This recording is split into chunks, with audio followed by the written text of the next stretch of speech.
Chapter 1. An Old Fish's Egg. It was Kirsty who found it. It was lying just above the high tide mark, a squarish package-shaped object, the color of seaweed, with a long tendril sticking out from each of its four corners. It was exactly the shape, in fact, of the mermaid's purse as the little horny egg capsules of the dogfish that were commonly washed up on the beach.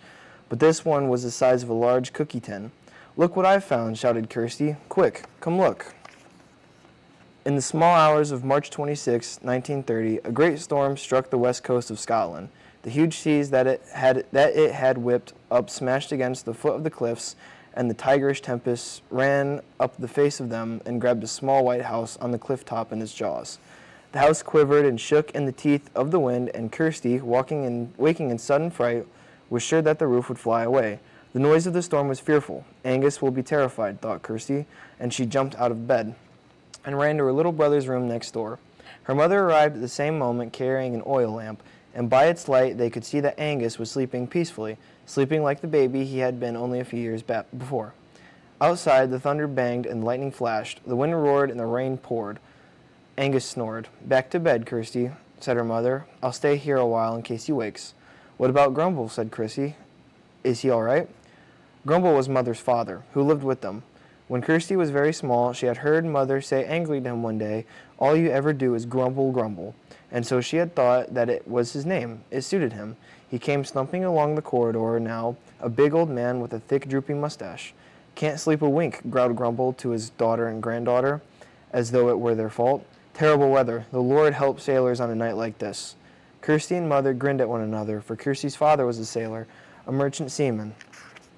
But at that moment his ship was, they knew, in quite tropical waters, far from tonight's frenzied Atlantic storm. At that moment there came a clap of thunder so close and so loud that Angus awoke and sat up in bed. "I heard a noise," he said in a matter-of-fact voice. "It's a storm, Angus," said Kirsty. "A big storm. Going to blow the house down in a minute. I shouldn't be surprised," said Grumble. Just for a moment the wind dropped a little, and they could all clearly hear the crash of the breakers on the beach below. What would the sea throw up? Kirsty wondered. What would they find on the shoreline tomorrow? All of them loved beachcombing, even Grumble, though he pretended he didn't, and a storm like this would leave lots of driftwood for them to collect. "Back to sleep, everyone," Mother said, "and in the morning we'll go down and see what we can find." "What do you mean, in the morning?" Grumble said. "It's morning now. I shan't be able to drop off again, that's for sure." You should count some sheep, Grumble," said Angus. "That's what I do." "You can only count to 10, Kirsty said. "I know. When I get to 10, I start again," said Angus firmly, and he lay down and shut his eyes. Back in bed, Kirsty lay listening to the roar of the storm. She was wide awake. She felt as it was possible to be. And then, quite suddenly, it seemed it was broad daylight. Kirsty was too excited to eat too much breakfast. The worst of the storm had passed now. The wind had dropped a bit, and Mother had promised that they would go down to the beach as soon as breakfast was finished and the dishes were washed up. It was the thought of what might be washed up on the shore that was exciting Kirsty. Beachcombing was such fun. You never knew what you might find. There were always lots of seaweed, creatures like starfish and jellyfish and sea urchins, and loads of shells, whelks and cockles and cowries and razor shells. Then there was trash, like empty bottles. Perhaps one might have a message in it from a castaway. And of course there was driftwood, wooden boxes and crates, planks and spars, once even a pair of oars, and the strange twisted shapes of branches and sometimes quite large limbs of trees, worn pale and smooth during their long voyages. From goodness knows where was such a storm at last night's. Who knew what they might find? "Eat up, Kirsty," Mother said. Angus never needed to be given this order. Meals, in his view, were times for eating, not for talking.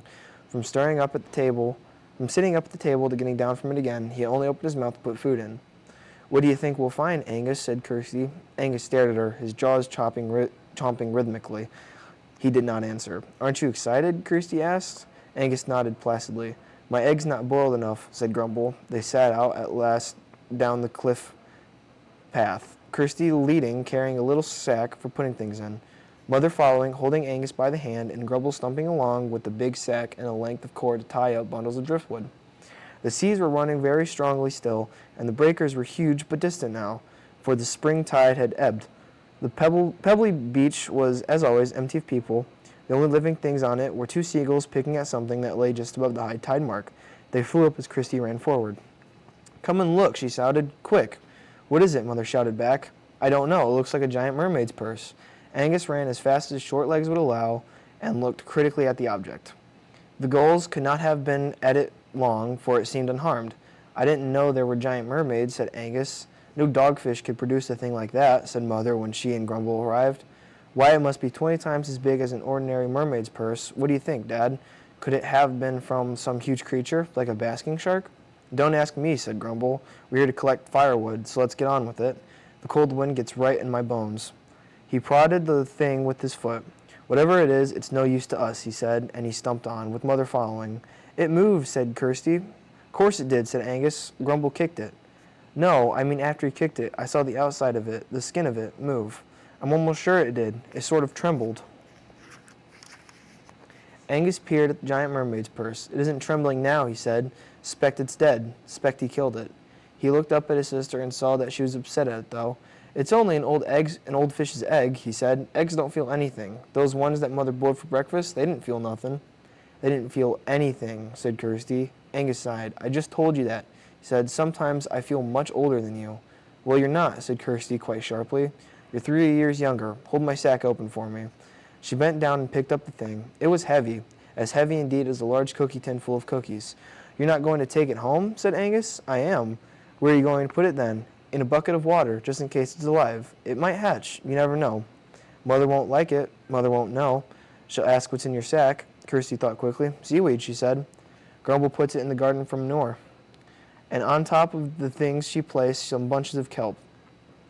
When they had all climbed the cliff path again, Grumble complaining loudly of the weight of the driftwood bundle he carried, the children went off together to the garden, a small pot on the sheltered side of the white cliff-top house. Here their grandfather grew vegetables, grumbling endlessly about the poorness of the soil, the unkindness of the weather, and the damage done to his plants by birds and slugs and caterpillars. Kirsty put seaweed on his compost heap, filled a large bucket with water, and tipped the giant mermaid's purse into it. It was too big to submerge, and two of the four tendrils stuck out forlornly above the surface. It's too big, Angus said. I can see that, silly, said Kirsty, but at least it will keep it from drying out. What's it matter if it's dead anyway? We don't know it's dead. Well, it soon will be. Why? Angus sighed. It came out of the sea, didn't it? That's tap water. It needs salt water. Angus, cried Crispy. She gave him a hug. You're brilliant, she said. I know. Making sure that Mother was elsewhere, Kirsty got the container of salt from the pantry and poured a generous measure into the bucket. She looked carefully at the sticking out tendrils, but they didn't move. It needs a bigger place, she said. I know. The bathtub. How the rest of that day dragged, but at the end of it, luck was on their side. Mother had had a bath after her morning's work. Grumble, on being asked, said no, he didn't want a bath. Too much washing was bad for your skin. Anyway, the water was always either too hot or too cold, so that left only the children. Mother gave Angus his bath at bedtime and left the water in for Crispy. So he wasn't all that dirty, she said, and she took Angus downstairs to dry him by the fire, where Grumble sat listening to the radio, turned up very loud, for he was rather deaf, and moaning that the program was rubbish. Kirsty moved fast. First, she let out Angus's bath water, then she put the plug back in, turned on the cold tap, tiptoed down the stairs and out into the garden. In a couple of minutes, she was back in the bathroom, the giant mermaid's purse in both hands, the container of salt tucked under one arm. She lowered her burden gently into the water, added a little hot for luck, poured the whole contents of the salt container in, turned off the taps, and went out of the bathroom, closing the door. Kirsty awoke once in the middle of the night and could not resist opening the bathroom door and peeping in, but the thing was just floating, motionless. You're stupid, she said to herself as she was drifting back to sleep again. It's probably just a piece of seaweed, that's all. First thing in the morning before anyone's up, I'll take it out and chuck it on Grumble's compost heap. First thing in the morning, Kirsty went quietly along to the bathroom. She had just grasped the handle of the door when she thought she heard something.